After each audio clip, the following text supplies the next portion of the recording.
When I was looking for my late wife's necklace, the only thing I had left of her, my daughter coldly announced, "The necklace has been sold." I needed the money for a vacation.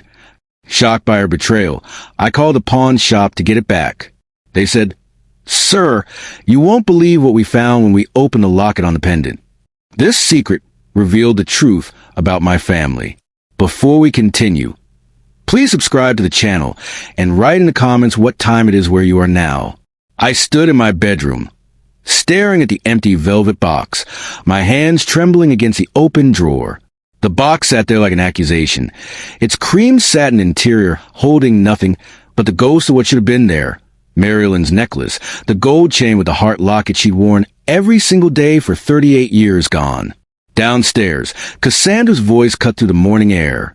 Sharp commands about breakfast. Leonard's laughter boomed from the living room. Some sports announcer yelling underneath.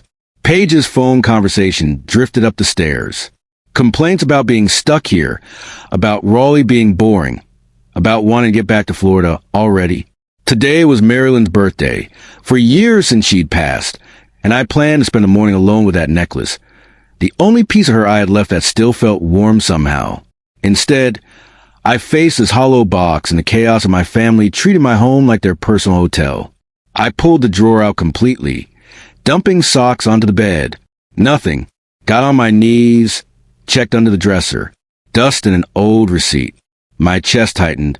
I moved to the closet, patting down coat pockets, checking shoe boxes on the shelf. My breathing came faster. The bathroom next. I yanked open the medicine cabinet, pulled out the drawers beneath the sink. Q-tips scattered across the tile floor. Where was it? Where was it? I checked impossible places. The nightstand drawer, I'd already searched twice. Behind the headboard, under the mattress. My hands shook harder now. That steady tremor of panic I hadn't felt since the hospital, since those last hours with Marialyn, when nothing I did could stop what was coming. 41 years of marriage. And that necklace was all I'd kept. Her clothes donated. Her books given to the library. Her garden tools rusting in the shed because I couldn't bear to use them. But the necklace, I kept that in its box, safe, untouched, except on days like today when I needed to remember her face. I walked downstairs, each step deliberate. In the living room, Leonard sprawled across my couch, feet up on the armrest, bag of chips balanced on his chest. He didn't look up. I stepped over Paige's shopping bags clustered near the stairs, navigated around the coffee table she'd shoved out of place. Cassandra stood at the kitchen counter, phone in one hand, knife in the other, chopping vegetables with aggressive precision. Thunk, thunk, thunk. "Cassandra," I said, "have you seen?" "I'm busy, Dad." She didn't look up. "It's important. Marialyn's necklace is. Check your room. You probably forgot where you put it." The knife kept hitting the cutting board. Thunk, thunk. "I did check my room," I said, working to keep my voice level. "I've checked everywhere. The necklace is gone." She sighed. That particular exhale she perfected over the past 2 years since they'd moved in. The one that said I was an inconvenience, a burden she'd graciously agreed to shoulder. "No one wants your old stuff, Dad. It was your mother's." My throat fell tight. The only thing I kept. Then you should have been more careful with it. I stood there watching her chop celery into violent little pieces, and something in my chest went cold. Not hot anger. Cold, like the temperature dropping before a storm. "Cassandra, please." I made myself say it quietly. "I need to know what happened to it." She finally stopped, set down the knife, turned to face me, and her eyes held no warmth at all. Hadn't in years, really. But I'd been fooling myself, hadn't I? Telling myself this was still my daughter, Marialyn's daughter, the girl who used to bring us dandelions from the yard. "Fine," she said. "I sold it. Horizon Pawn over on McKinley Street." The words didn't make sense at first. Sold it. My daughter sold Marialyn's necklace. "You what?" "We needed $900 for Jamaica. You said no when I asked, so I found another way." Her voice held no apology, no recognition that she'd done anything wrong. She picked up the knife again, resumed chopping. From the living room, Leonard's voice drifted over, lazy and satisfied. It was just sitting there, Bernard. Marialyn's gone. Dead people don't need jewelry. He didn't even sit up to say it. Kept his eyes on the television, scratched his stomach, reached for another handful of chips. The casual nature of it somehow made it worse than if he'd been angry, confrontational. This was just obvious to him. Of course, they'd sold it. Why wouldn't they? On the stairs, Paige laughed. That bright, empty sound of someone who finds genuine pain hilarious. Grandpa, you're being dramatic. It's just a necklace. Mom got us an awesome vacation. I looked at her. Really looked. 24 years old, Marialyn's granddaughter, and she had the same empty eyes as her mother. When had that happened? Or had I just been refusing to see it? Your grandmother wore that every day for 38 years, I said quietly. Paige shrugged, already turning away. Phone back to her ear. Well, now someone else gets to wear it. Circle of life, or whatever. I stood in my kitchen in the house Marialyn and I had bought in 1984, the house we'd filled with 41 years of memories, and looked at these three people, my daughter, her husband, her daughter. They stared back with a collective expression of people waiting for an inconvenience to remove itself. I turned and walked to my bedroom, closed the door behind me with a soft click, sat on the edge of the bed. The empty velvet box sat on the dresser where I had left it. I picked it up, opened it, closed it, opened it again, closed it. The mechanical motion calmed something in me. Or maybe it wasn't calm. Maybe it was something else entirely. My hands had stopped trembling. I sat there for a long time, the box resting on my knees, and felt something shift inside my chest, not breaking. I'd broken 4 years ago when Marialyn died. This was different. This was a settling, a hardening, a clarity I hadn't possessed an hour ago. They'd sold Marialyn's necklace for a vacation. Cassandra had gone into my bedroom, into my private drawer, taken the one thing I treasured, and exchanged it for spending money. And Leonard and Paige saw nothing wrong with that. Nothing at all. I stood, placed the box carefully back on the dresser, and reached for my phone on the nightstand. My hand stayed steady as I opened the browser and typed pawn shops Raleigh. My finger hovered over the phone screen, scrolling through the list of pawn shops scattered across Raleigh. The empty velvet box sat beside me on the bed, a small square witness to what I was about to do. My hand didn't shake anymore. That surprised me more than anything else from this morning. I started calling. The first shop, Golden Yard Pawn, didn't have it. The woman who answered sounded bored. The second shop, Rapid Cash, put me on hold for 6 minutes before telling me no. The third had closed permanently. The fourth didn't answer. I sat on my bed for each call, describing the necklace the same way every time. Gold chain, heart locket. Inscription inside reads, Forever B&M, 14 karat, bought yesterday probably. Each time I thanked him politely and moved to the next number. Cassandra's voice occasionally drifted up from downstairs, giving orders to someone. Leonard's sports announcers provided a steady background rumble. I ignored it all. The sixth call went differently.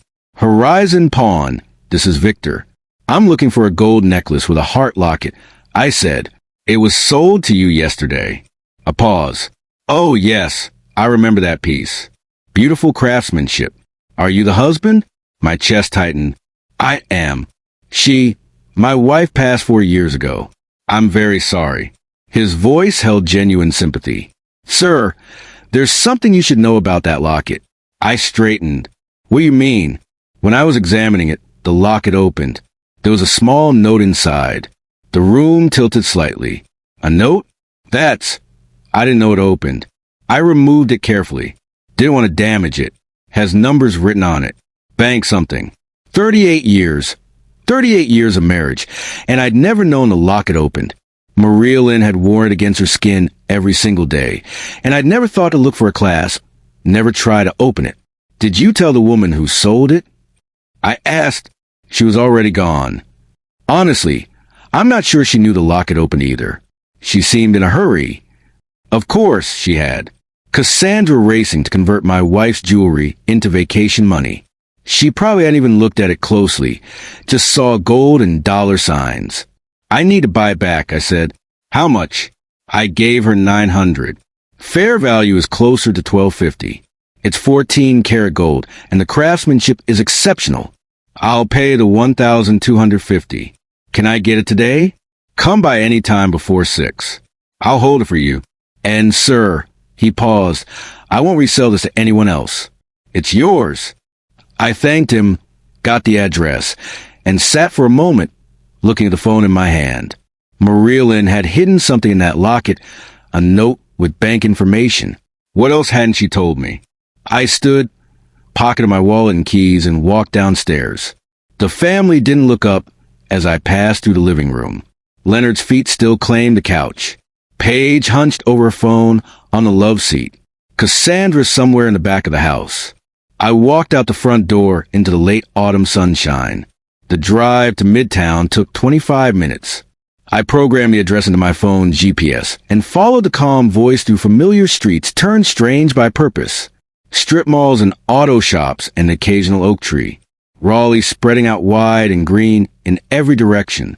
Horizon Pawn occupied a corner storefront between a nail salon and a tax preparation office. Bars on windows, but clean bars. A neat sign. I parked in front and sat for a moment, hands on the steering wheel, preparing myself. Inside, the shop smelled like old leather and metal polish. Glass cases lined the walls, filled with jewelry and watches and cameras. A small man in his 50s stood behind the counter, gray hair neatly trimmed. Reading glasses perched on his nose. "Mr. Carter?" he asked. "That's me," I said. "Victor Hall." He extended his hand, and I shook it. "Let me get your necklace." He disappeared into a back room and returned carrying a small bundle wrapped in soft cloth. He unfolded it carefully on the counter.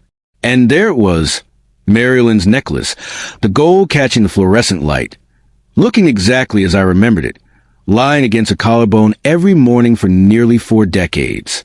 The young woman who sold it, Victor said quietly, early 40s, seemed in a hurry, didn't want to negotiate. I gave her $900 because that's fair for the weight, but I knew immediately it was worth more. He paused.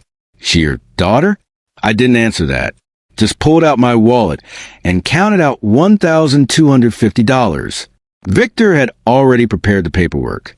He pushed a small envelope across the counter. "The note," he said, "I put it in here for safekeeping." "Thank you. I managed."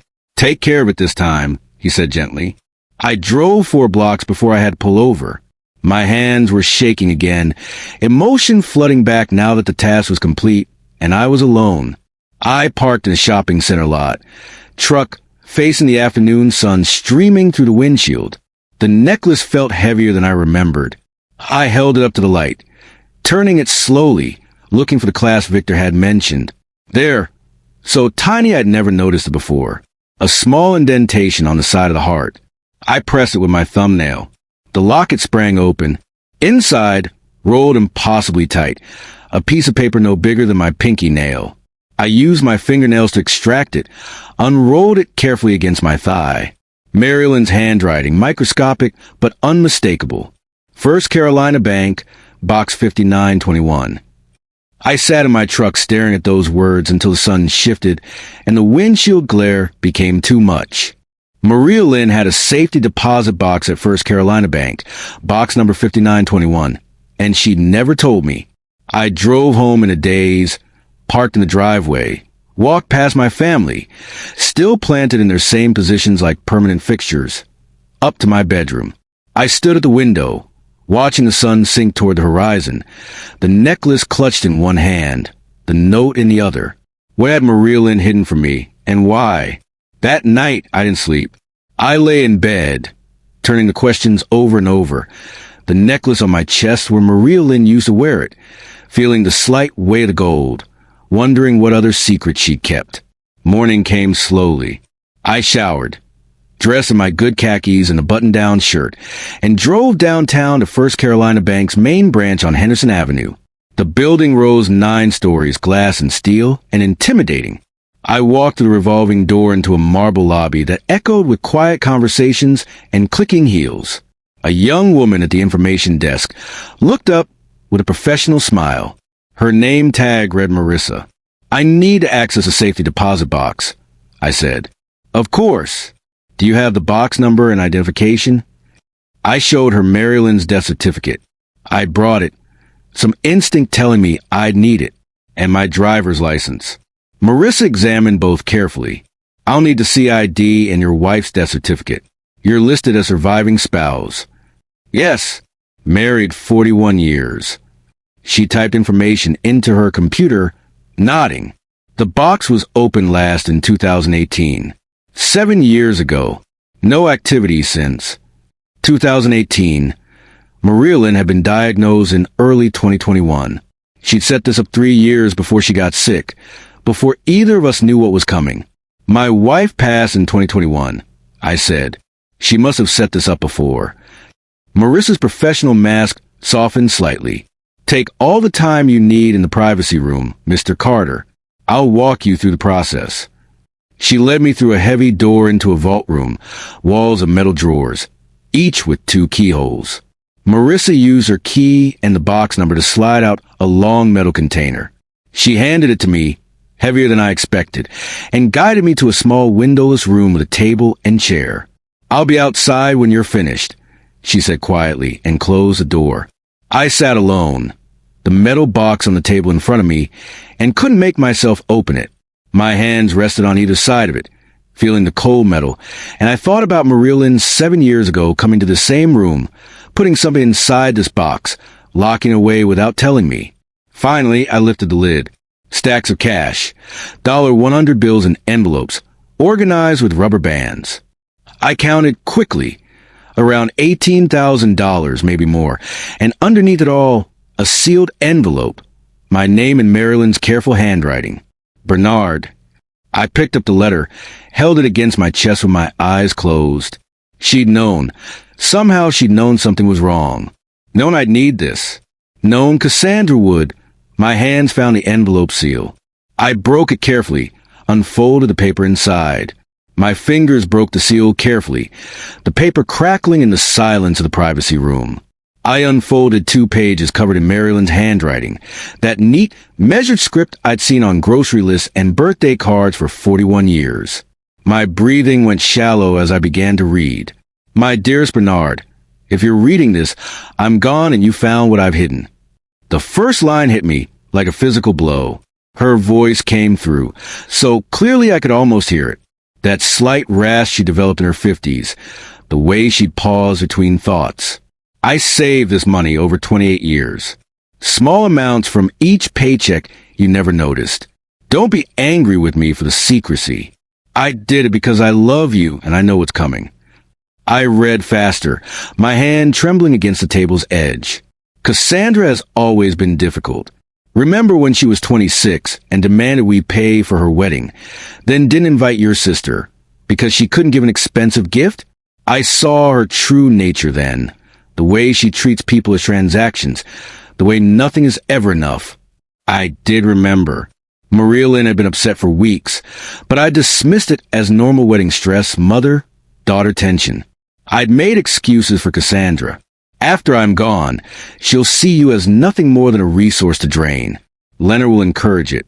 He's always been a user. You know that, even if you won't say it. And Paige learns from her parents. I'm sorry to write these things, but you need to hear them. My jaw clenched. Marialyn had tried to warn me subtly over the years. Little comments I brushed aside as over-criticism, as a mother being too hard on her daughter. But she'd seen clearly what I'd refused to acknowledge. These savings are for you, my dear. $26,500 to protect yourself when you finally see what I saw. Don't let them turn you into a victim. You're stronger than you know. Be strong. Live for yourself. The house, the money, everything. It's yours. You work for it. Don't let them take it out of guilt or obligation. I stopped reading. Pressed a letter against my chest. $26,500 plus what was in the box. I counted quickly, estimated over $18,000 more. Marialyn had saved nearly $45,000 without me knowing. How had I not noticed? All those years of her working late shifts at the clinic, picking up extra hours, and I thought it was just her dedication. The final paragraph. I wish I could be there to protect you, but I trust you'll know what to do when the time comes. You've always been thoughtful, methodical, careful. Use those strengths now. Don't be pushed around. And know that I love you more than anything in this world. Forever yours, Marialyn. I sat in that small room and reread certain passages. The wedding incident, the warning about Leonard, the instructions to be strong. Every word felt like validation I hadn't known I desperately needed. Marialyn had seen everything, understood everything, and she prepared for this moment. I folded the letter precisely, placed it in my jacket pocket over my heart. The cash stayed in the box. Too much to carry safely, and I wasn't sure yet what I'd do with it. I stood, pushed the chair in, opened the door. Marissa looked up from her desk. All finished, Mr. Carter? Yes. Thank you for your help. You're welcome. If you need to access the box again, just call ahead. I walked through the marble lobby, my footsteps echoing. Outside, afternoon sunlight hit me like a wall, harsh and unforgiving. I sat in my truck for 10 minutes, staring through the windshield at the parking garage's concrete wall opposite me, not really seeing it. Marialyn always having my back, even now, even from beyond. I touched the necklace under my shirt, felt the warm metal against my skin. The drive home happened on autopilot. Traffic lights, turn signals, merging lanes. At a red light on Brookside Drive, I pressed my palm against a letter in my pocket. A horn blared behind me. The light had turned green. I drove forward, my mind processing everything I'd read. Home looked different when I pulled into the driveway. I sat watching through the front window before I got out. Cassandra on the couch, feet tucked under her, phone pressed to her ear, laughing at something. Leonard sprawled in my recliner. Marialyn's 30th anniversary gift to me. The brown leather worn to the shape of my body. Paige at the kitchen table. Bottles of nail polish scattered. Cotton balls everywhere. Painting her nails bright blue. My house, my space, occupied like conquered territory. I walked inside. Nobody looked up. Cassandra noticed the necklace first. The chain was visible at my collar, where I had tucked it inside my shirt. Her eyes fixed on it, and her expression hardened. Is that Mom's necklace? You got it back. I touched it protectively. Yes. She stood, phone lowered. Hand it over. We sold it. That makes it ours now. You can't just take it back. I bought it back. Paid $1,250. Her face flushed. With whose money? You're living on a fixed income. That's our inheritance you're wasting. Our inheritance. As if I were already dead. As if everything I owned already belonged to them. Leonard pushed himself up from the recliner. Move closer. Cassandra's right. You're spending money that should go to family. It was my wife's necklace. Your dead wife. He said it casually, like commenting on the weather. You got to move on, Bernard. Face reality. Reality? Yeah, you're old. This house is too big for you anyway. Sign it over now. Save everyone the trouble later. I looked at him. Really looked. Saw the calculation in his eyes.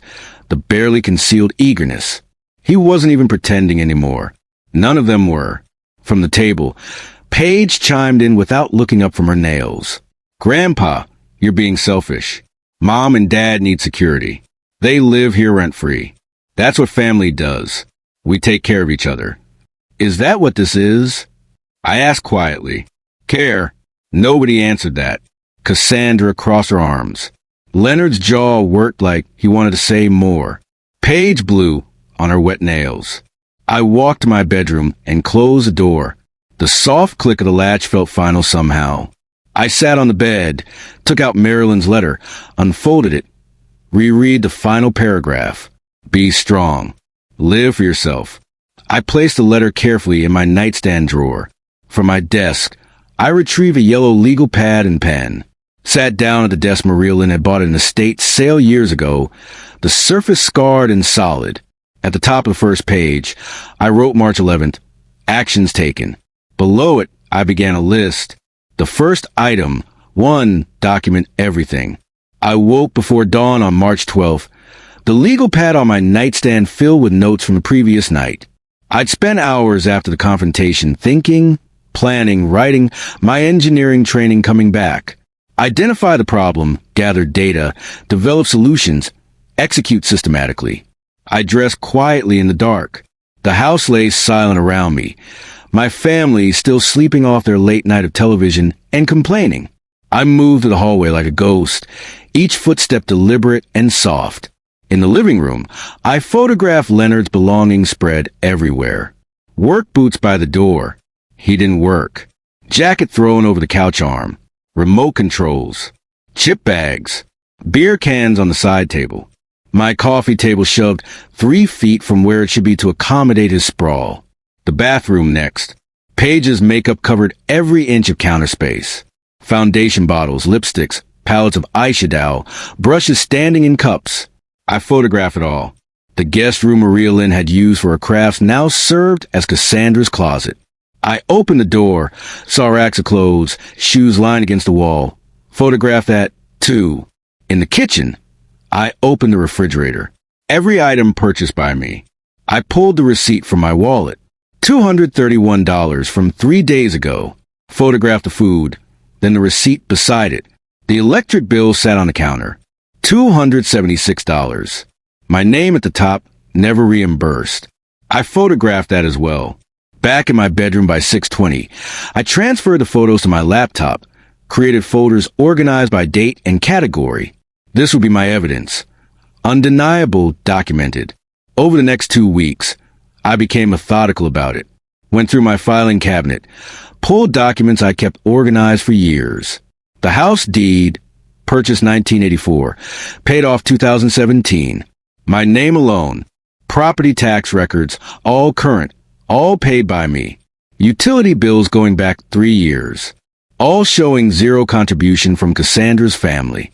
On March 19th, when everyone left the day, Cassandra to her part-time job at the clinic, Leonard supposedly job hunting, Paige meeting friends, I installed a camera. I'd researched North Carolina law carefully. Single-party consent for recording. My house, my right to secure it. I'd found a camera system online that disguised itself as a smoke detector. Ordered it with 2-day shipping.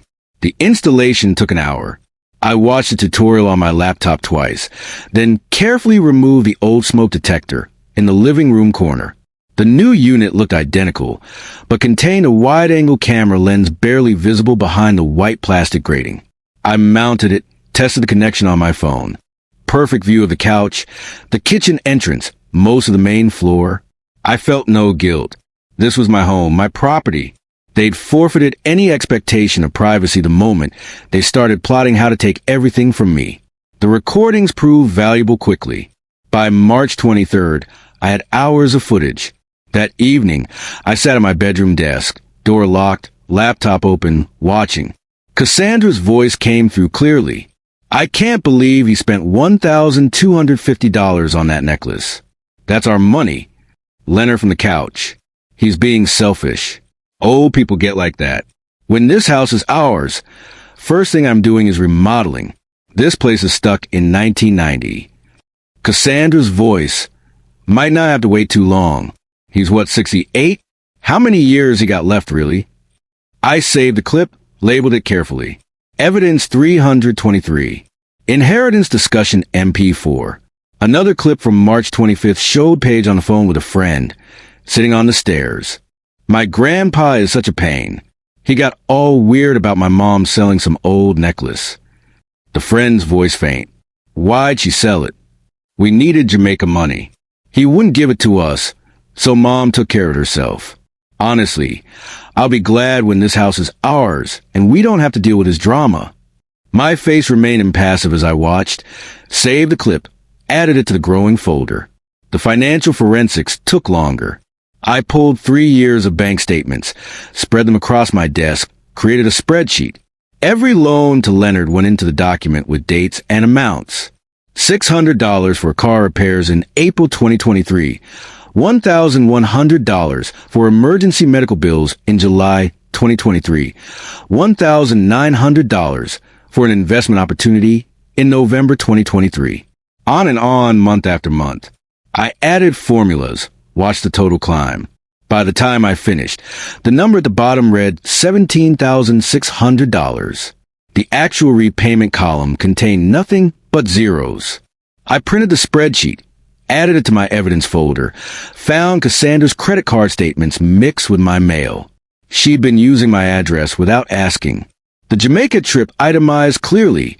$4, $500 including flights, hotel, excursions, plus the $900 from selling Marialyn's necklace. By late March, my folder had grown thick with documentation.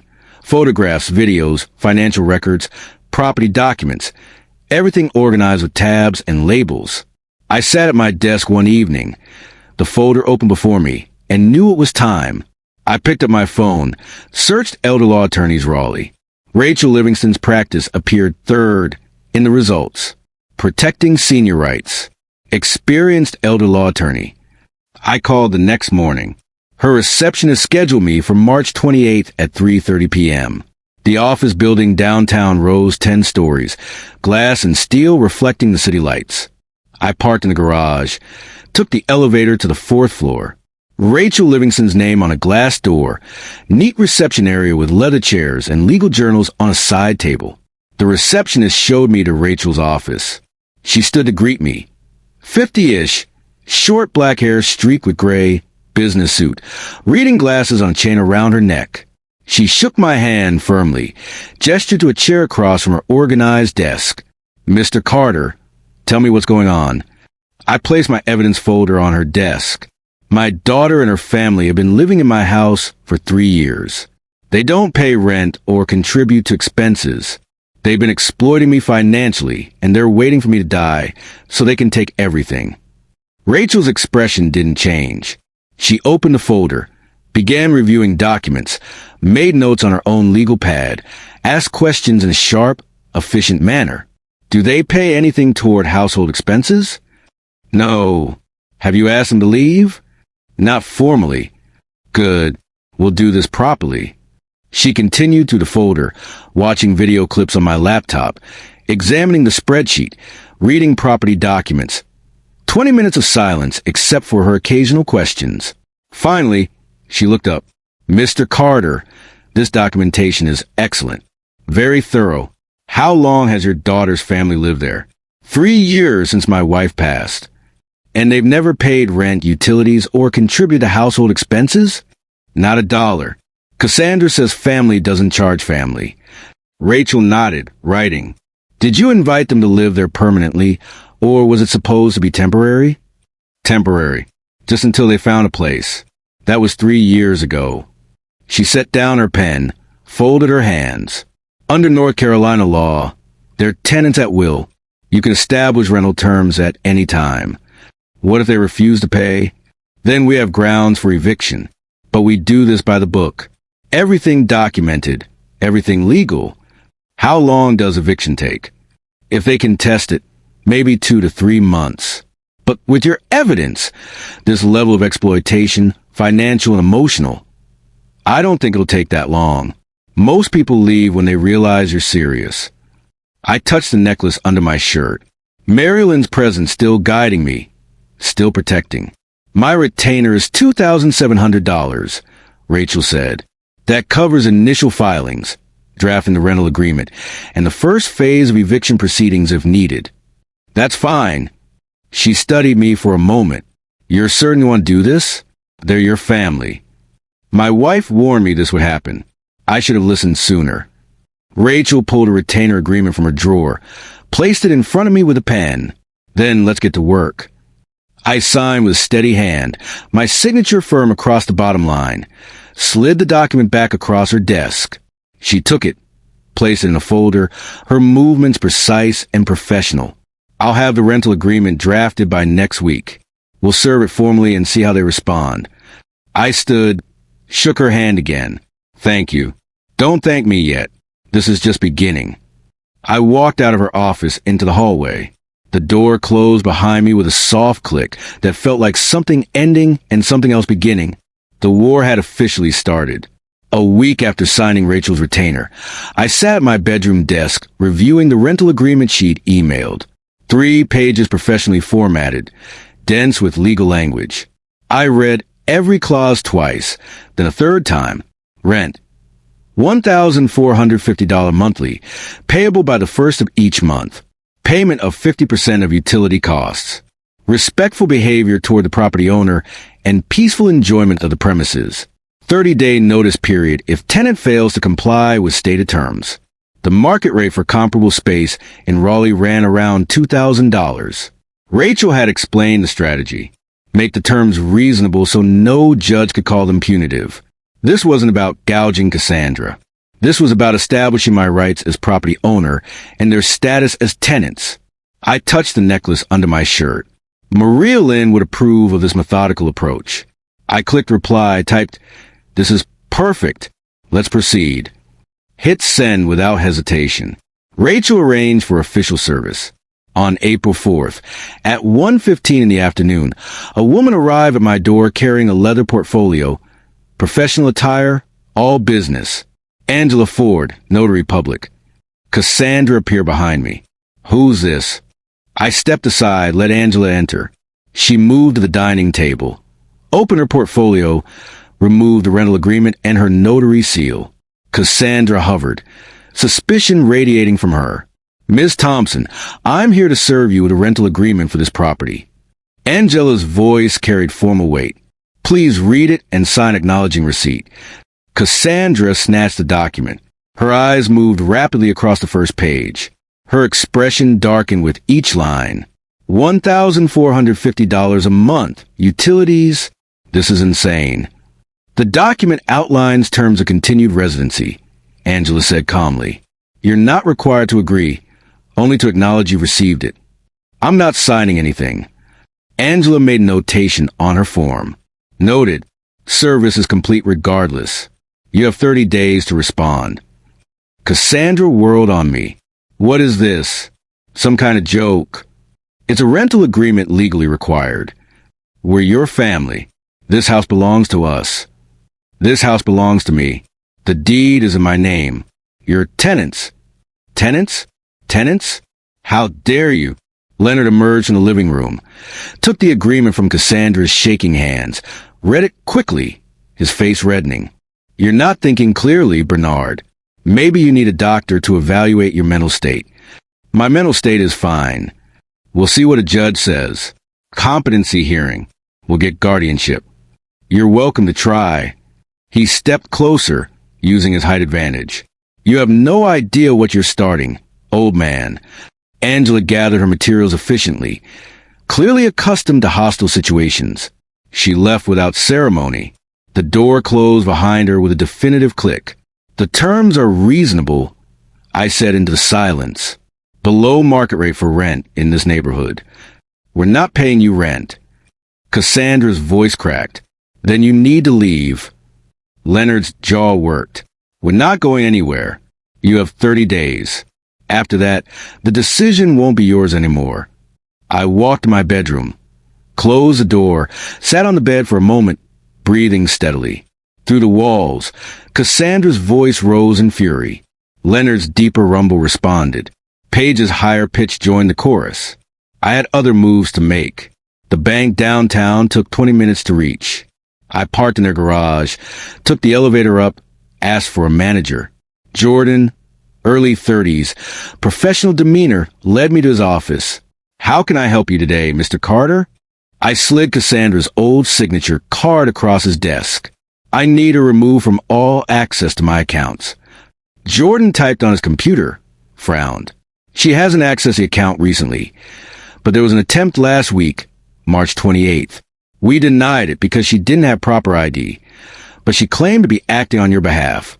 My jaw tightened. March 28th, the same day I'd met with Rachel. Cassandra had tried to drain my accounts while I was securing legal representation. Remove her completely. New passwords, new security questions. I'll flag the account for fraud attempts as well. Jordan made notes. "Would you like documentation of the attempted access?" "Yes. Print the security log." He did. I added it to my growing evidence folder. The next morning, I met with Robert Manning, an estate specialist Rachel had recommended. His office occupied the second floor of a quiet building near Oak Ridge Park. Robert reviewed my existing will. Everything Cassandra drafted 5 years ago, and set it aside, pulled out fresh documents. You're certain about these changes? Completely certain. I initialed each page. 3 beneficiaries: the Raleigh Mills Network, the Alzheimer Research Collective, and the North Carolina Elder Rights Foundation. Organizations that did actual good in the world. Cassandra would receive nothing. Robert witnessed my signature, applied his notary seal, sealed the document in an envelope, handed me a copy. Effective immediately, Mr. Carter. Thank you. Back home, I avoided the living room where my family congregated. Heard Cassandra on the phone. I know Mom's lawyer might help. I didn't know Marialyn's family attorney, but I doubted he'd take Cassandra's side once he understood the situation. The next few days, I documented everything. Leonard accidentally blocking me in hallways. Cassandra going through my mail. I found several pieces open and refolded, hidden in the kitchen drawer under dish towels, including Rachel's letter with detailed legal strategy. Federal crime, mail tampering. I photographed the violated envelopes, the hiding place, everything. April 7th evening. I tried leaving my bedroom for dinner. Leonard leaned against the wall, directly outside my door.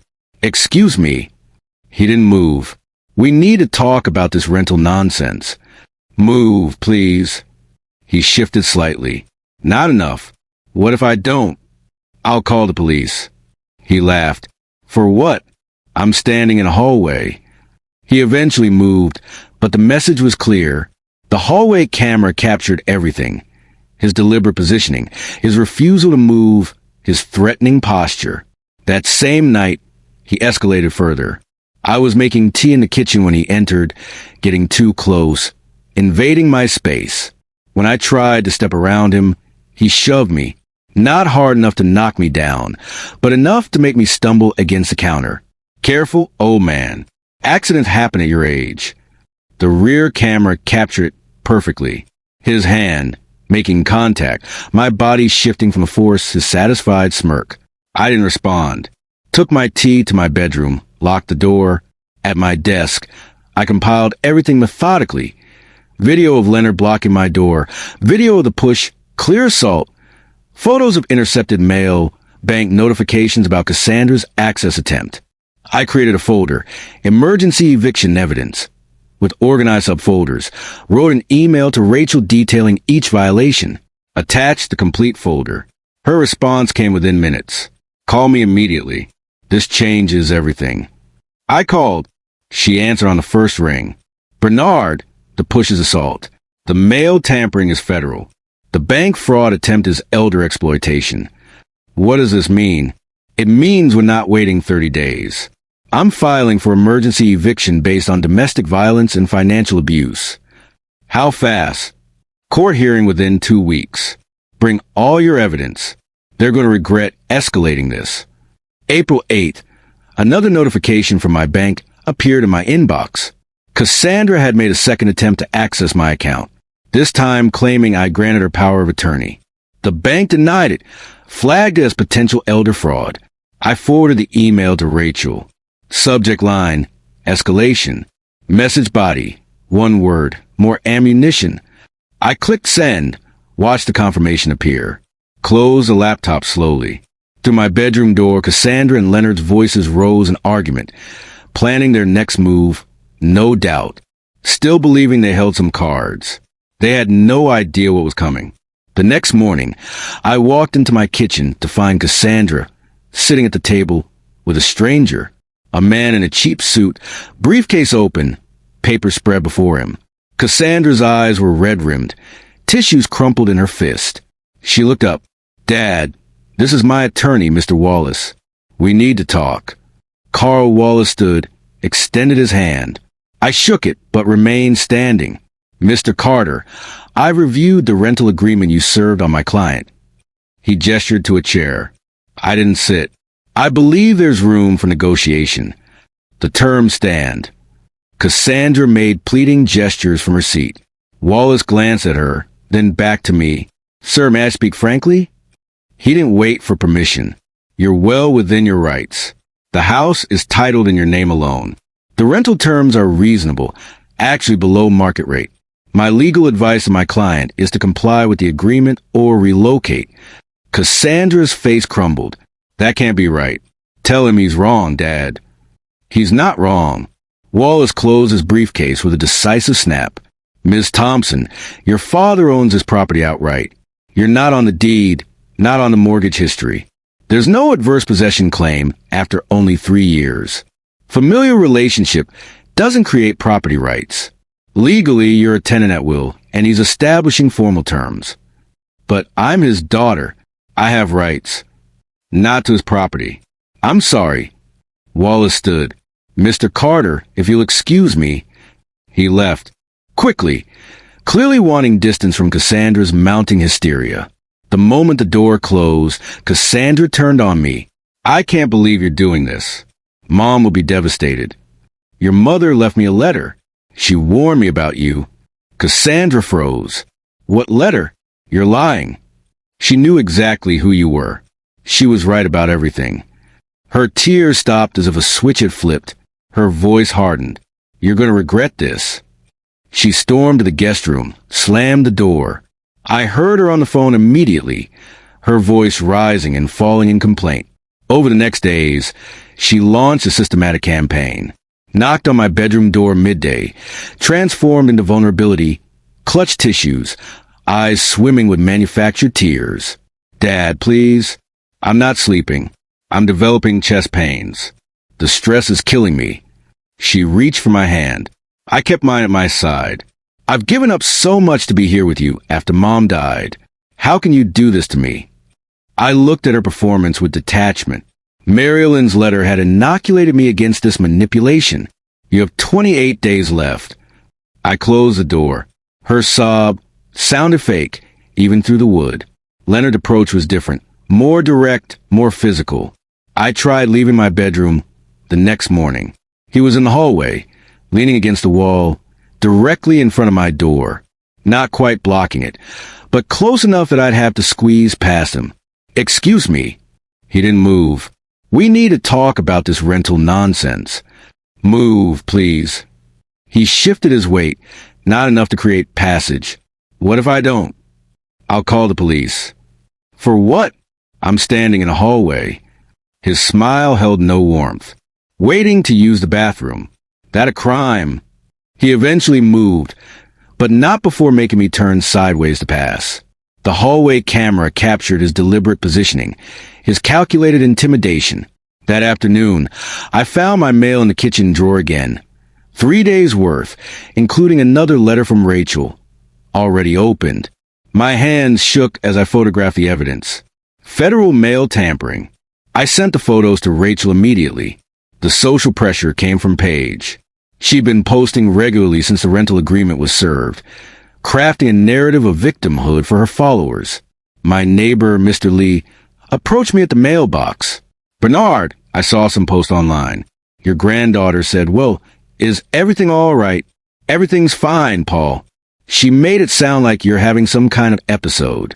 Memory problems, maybe. I'm establishing rental terms for my property. That's all.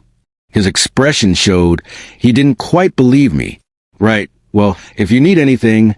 He walked away quickly, leaving me standing alone with my mail. Across the street, Mrs. Hargrove saw me, turned, and went inside without her usual wave. Paige's campaign was working. The neighborhood was turning against me based on lies posted to social media. April 7th was when Leonard crossed the final line. I was making tea in the kitchen. He entered, moved too close. When I tried to step around him, he put his hand on my chest and pushed. Not hard enough to knock me down, but enough to make me stumble backward against the counter. Enough that I had to catch myself on the edge. Careful, old man. Accidents happen at your age. I said nothing, took my tea, and left. Behind me, Cassandra's voice. Leonard, not in the house. But the camera had captured everything. His hand making clear contact, my body forced backward, his threatening tone. In my bedroom, I sat at my laptop and methodically compiled evidence. Video clips organized by date and severity. Photos of tampered mail. Screenshots of bank fraud notifications. Pages social media posts archived. I created a comprehensive timeline document cross-referencing each incident with supporting evidence. Everything organized, everything documented, everything ready for court. I emailed the complete package to Rachel. Her response came quickly. Perfect timing. Emergency hearing is scheduled for April 22nd. They won't know what hit them. That same afternoon, another notification arrived from my bank. Cassandra had attempted to access my account again, claiming I granted her power of attorney. The bank denied it, flagged the account, contacted me to verify.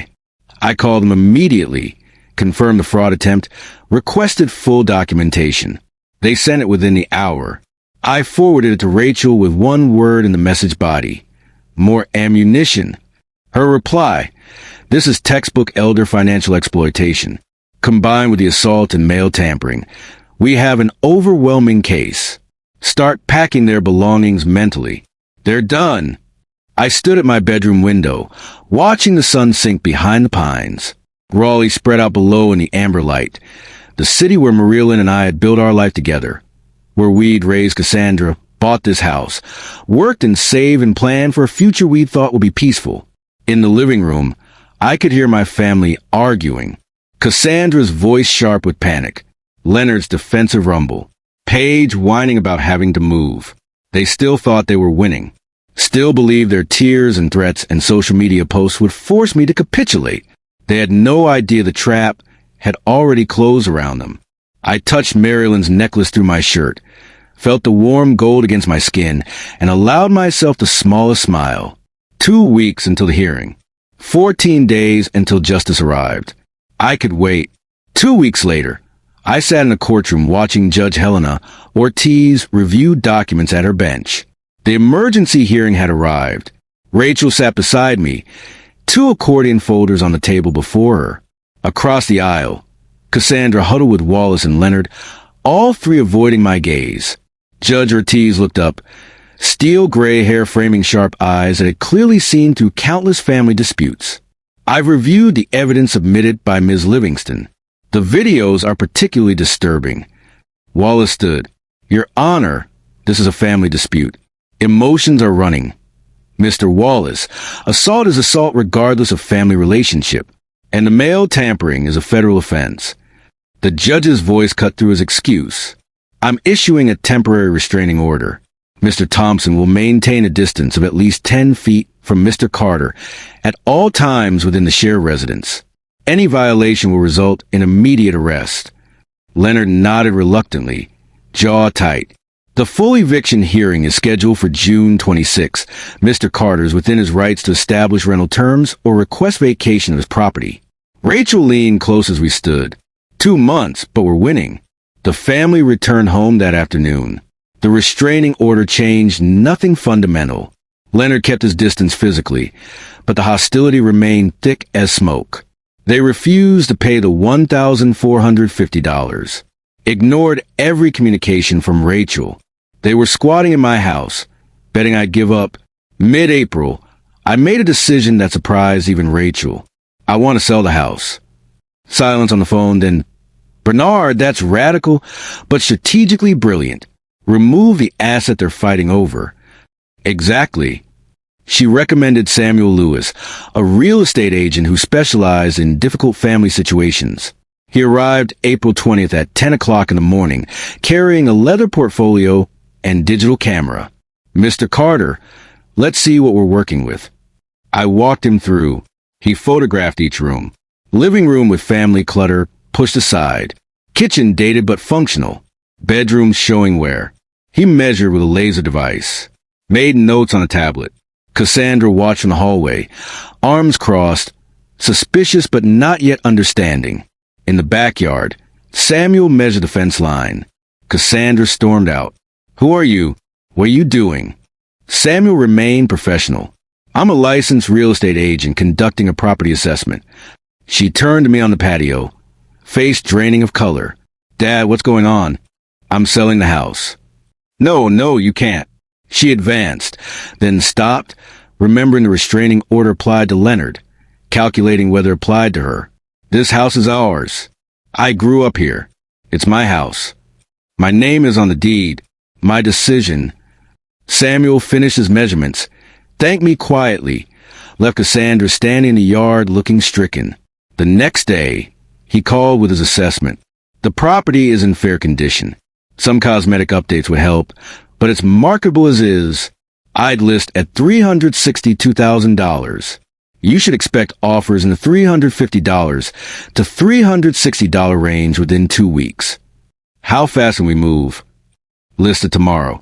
With the Raleigh market, you'll have offers by the weekend. Do it. A week later, Samuel returned with a company truck and assistant. They installed a large sign in the front yard, bright red and white, impossible to miss. For sale in bold letters, Samuel's photo and phone number below. Cassandra watched in the living room window, face twisted with rage and disbelief. Within hours, the listing went live online. My phone buzzed with a notification. Your property is now active on the MLS. I showed Rachel via video call. She smiled. Perfect. The first showing happened 3 days later.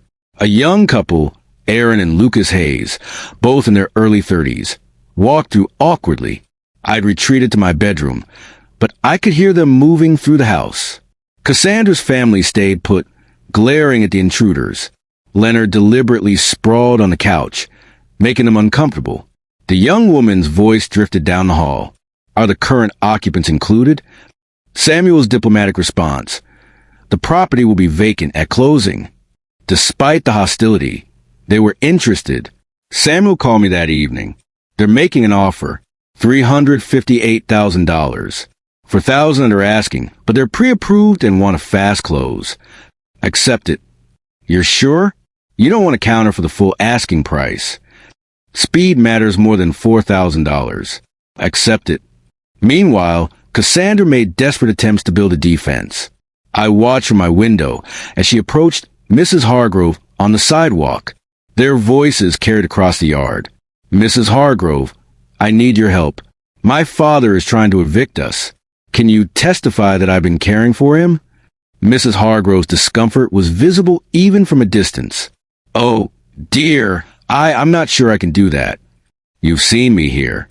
You know I take care of him. Cassandra, honey, I've seen you and your family living in his house. I haven't seen much caring, if I'm honest. You don't understand the situation. I think I understand it just fine. Mrs. Hargrove walked away quickly. Cassandra tried 2 more neighbors with similar results. Nobody would testify to something they hadn't witnessed. Late April, I met Samuel at a coffee shop to finalize the acceptance. He spread the purchase offer across a small table. Multiple pages of legal documents pointed to signature lines highlighted in yellow. Initial here, here, and here, sign at the bottom. I picked up his pen, a heavy silver instrument, initialed 3 pages carefully. Sign my full name on the acceptance page. Bernard Carter. My signature was firm, unhesitating.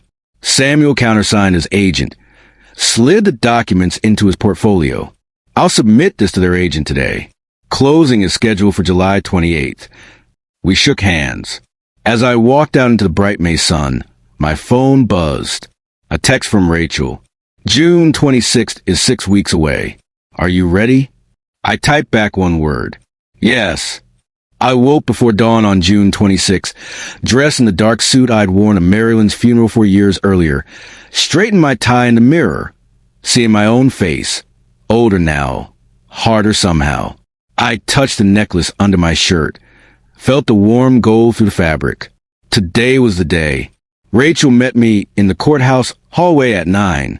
She wore a sharp business suit, carried those same accordion folders, now even thicker with evidence. We have everything we need, she said. Video evidence, financial records, medical documentation, witness statements from neighbors. Cassandra arrived moments later with Wallace, Leonard, and Paige. We sat on opposite sides of the hallway, not speaking. The silence felt appropriate. At 10, we filed into courtroom. Judge Ortiz took her bench, reviewed papers briefly, looked up. Ms. Livingston, you may proceed. Rachel stood at the podium. A screen had been set up for video presentation. She played the clip of Leonard pushing me against the counter. The judge leaned forward, watching intently. This was recorded April 7th, the day before we filed for emergency relief. She switched to the financial spreadsheet. These are documented loans totaling $17,600 over 3 years. Not $1 repaid. Next came my medical records. Blood pressure 149 over 92. Documented stress-related symptoms. Physician notes indicating patient reports hostile home environment. Each piece built an undeniable narrative. Wallace stood when Rachel finished, attempted to humanize Cassandra. Your Honor, my client has been living in her childhood home. There was an understanding. Judge Ortiz interrupted. Was there a written agreement establishing this understanding? No, but verbal agreements about property occupation need be formalized. Mr. Carter attempted to do exactly that with the rental agreement. Your client refused. She gestured for him to sit. I've heard enough. The courtroom went still. I've reviewed all submitted evidence. The financial exploitation is clear and documented. The video evidence shows a pattern of intimidation and harassment. Judge Ortiz looked directly at Cassandra. Ms. Thompson, you were given reasonable rental terms. You refused. You were given multiple opportunities to vacate voluntarily. You refused. Cassandra's hands gripped the table edge. I'm granting the eviction. You have 30 days, until July 26. If you're not out by then, the sheriff will execute the order. Cassandra started crying. Leonard stared straight ahead, stunned. Paige reached for her phone before the bailiff cleared his throat meaningfully. Outside the courtroom, Cassandra approached me in the hallway. Her face was blotchy. Mascara smeared. Dad, please don't do this. We'll change. We'll pay the rent. It's too late for that. Where are we supposed to go? That's not my problem anymore. How can you be so cold? We're your family. I looked at her, really looked, seeing Marialyn's features in her face, but none of Marialyn's warmth. You had 3 years after your mother died to act like family. You chose to act like parasites instead. She recoiled as if I'd slapped her. Rachel touched my arm. Bernard, we should go. The sale moved forward on its own timeline. Early July, a home inspector walked through with Aaron and Lucas Hayes following. Cassandra's boxes were already stacked in corners. The reality of departure setting in. The inspector checked electrical panels, plumbing, foundation. Water heater is older. Roof has maybe 4 years left. Nothing major. Aaron asked me quietly, have you lived here long? Almost 41 years. Built most of the deck myself. Lucas smiled. It's a good house. Solid. It deserves a family that will appreciate it. Aaron understood what I wasn't saying. We'll take good care of it. That's all I ask. July 25th. One day before the deadline, a rental truck appeared in the driveway. I stayed in my bedroom, door closed, listening to the sounds of departure. Furniture scraping across floors, boxes thudding, Cassandra's voice giving sharp orders. Paige complaining about heavy lifting. Neighbors watched from their yards, witnessing the family's exit. A knock on my door. I opened it. Cassandra stood there, exhausted, defeated, covered in sweat and dust. Are you happy now? You got what you wanted. I didn't want this. You forced it. I'll never forgive you. I don't need your forgiveness. I have Marialyn's approval. That's enough. Her face hardened. I hope you're satisfied. I'm not satisfied, but I'm free. She turned away. Minutes later, the truck's engine roared to life. I watched from my window as it pulled out of the driveway, taking my daughter away, perhaps for the last time.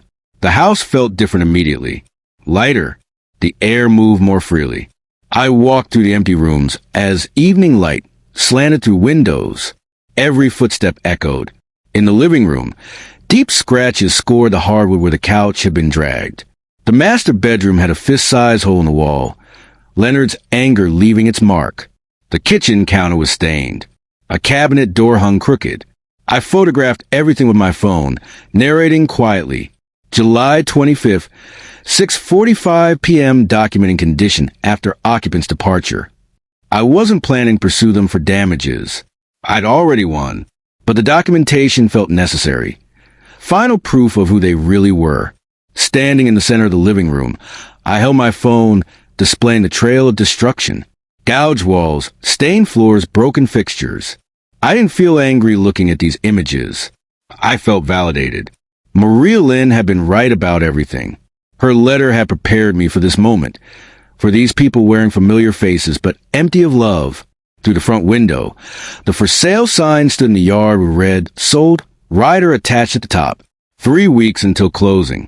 3 weeks until I left this house forever." I touched the necklace one more time, then walked to my bedroom to begin my own packing. The quiet was extraordinary. After 3 years of chaos and voices and demands and hostility, the silence felt like a gift. I was free. 3 days after the family left, I sat at my laptop in the empty house, browsing real estate listings in Cary. The silence echoed around me. Footsteps, breathing, the click of keys, all amplified by absence. My packed boxes lined the walls, a lifetime compressed into cardboard. I'd set specific search parameters.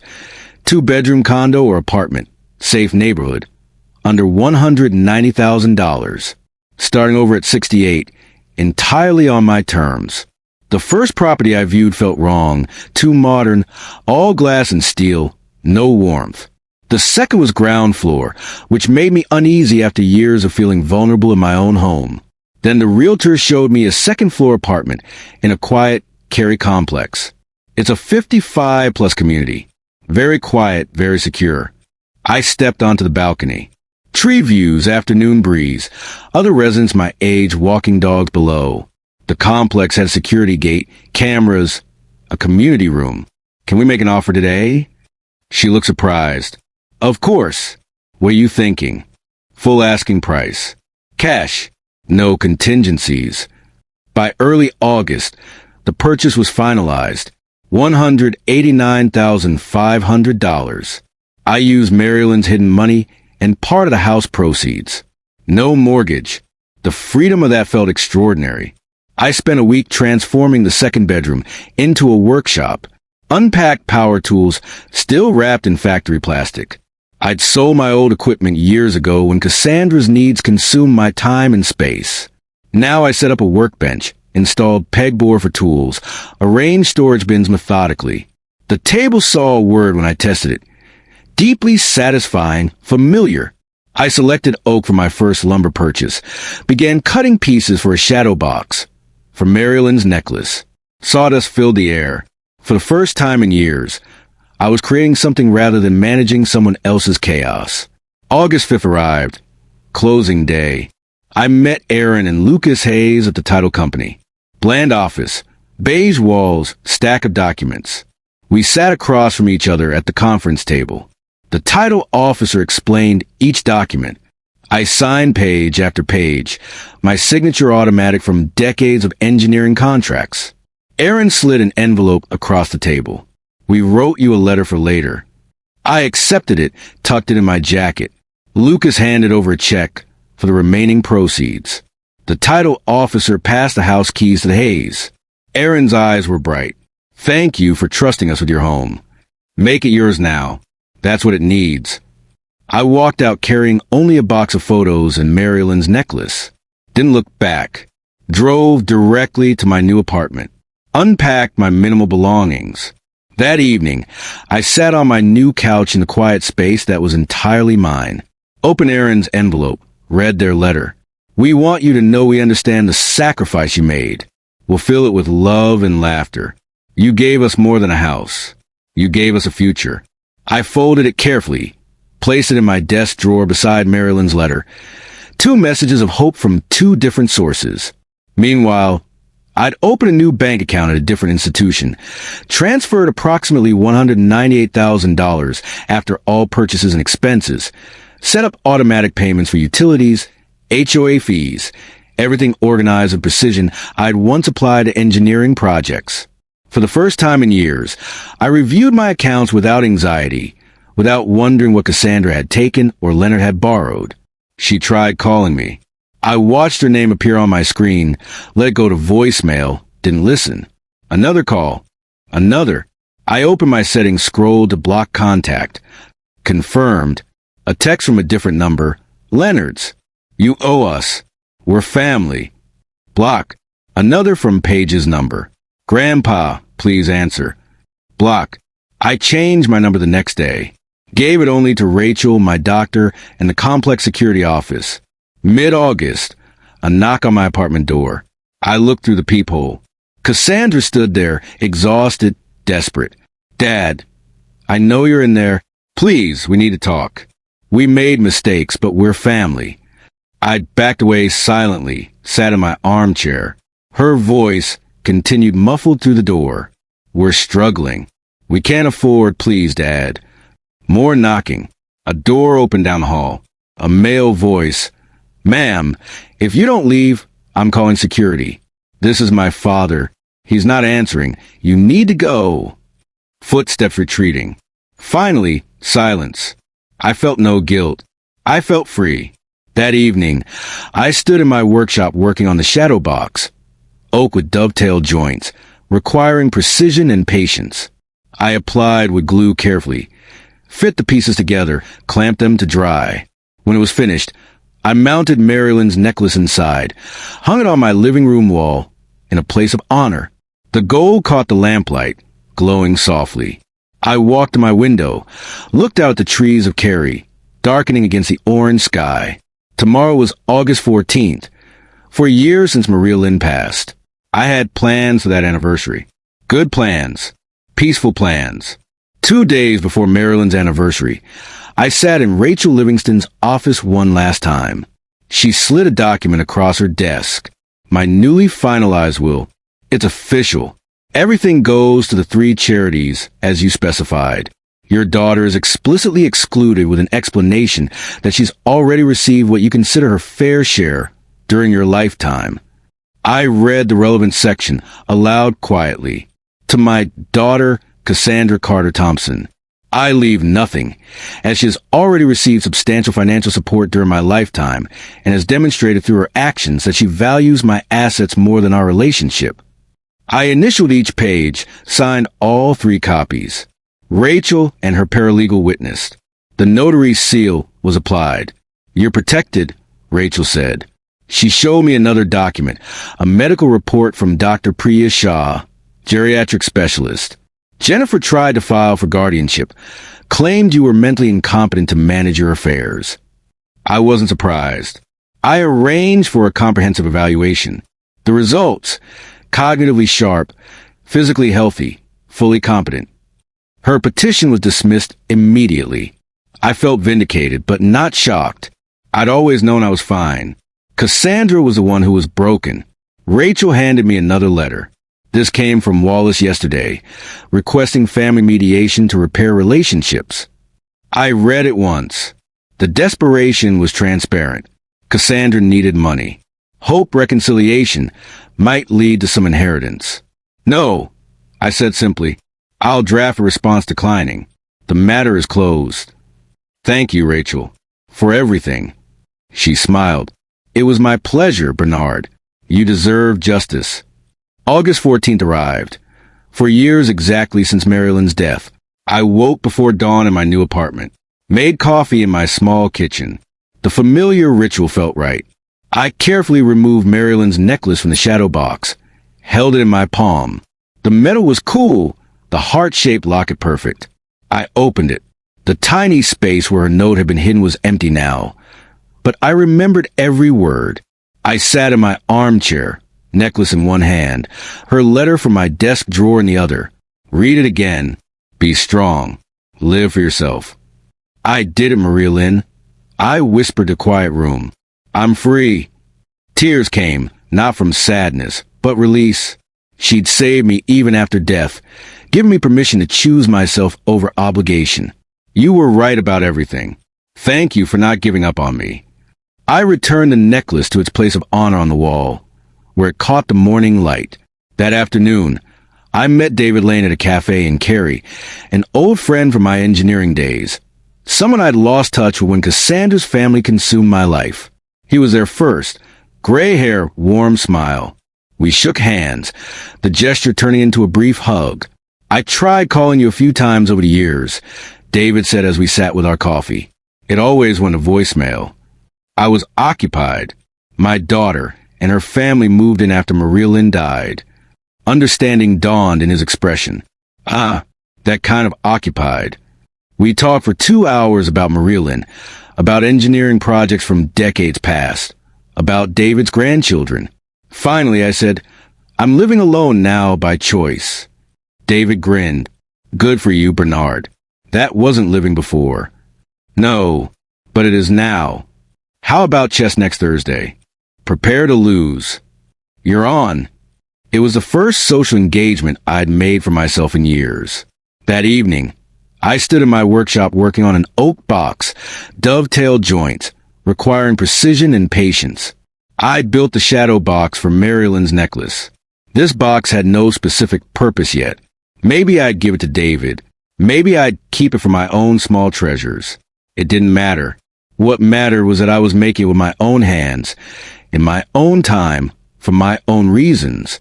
I applied glue to the final joint, fitted the pieces together carefully, ran my hand over the smooth wood, feeling the grain. The satisfaction was profound. As I worked, I thought about the journey. Marialyn's letter hidden in the necklace, the discovery of her savings, the legal battle, Rachel's expertise, the house sale, this new beginning. I didn't feel victorious. I felt balanced. I cleaned my tools methodically, swept the sawdust, examined the completed box in the light. The joints were perfect. I set it on the workbench, satisfied with my work, turned off the shop light, and walked into my living room. Marialyn's necklace glowed softly in the evening light from the window. The gold caught the last rays of sun, throwing tiny reflections across the wall, like stars, like promises kept. I walked to the window, looked out at the Cary skyline, darkening against the orange sky. My phone sat silent on the counter. My number, my contacts, my control. Tomorrow, I'd meet David for chess. Next week, I'd finish another project in my workshop. The month after that, who knew? The future was unwritten, and for the first time in years, that felt like freedom rather than fear. I touched my shirt where the necklace used to rest against my chest. It was on the wall now, visible, honored, but no longer armor. I didn't need armor anymore. I smiled, a genuine, peaceful smile, and turned toward my kitchen to make dinner just for myself. Exactly enough. If you like this story, please like this video, subscribe to the channel, and share your impressions of this story in the comments. To listen to the next story, click on the box on the left. Thank you for watching.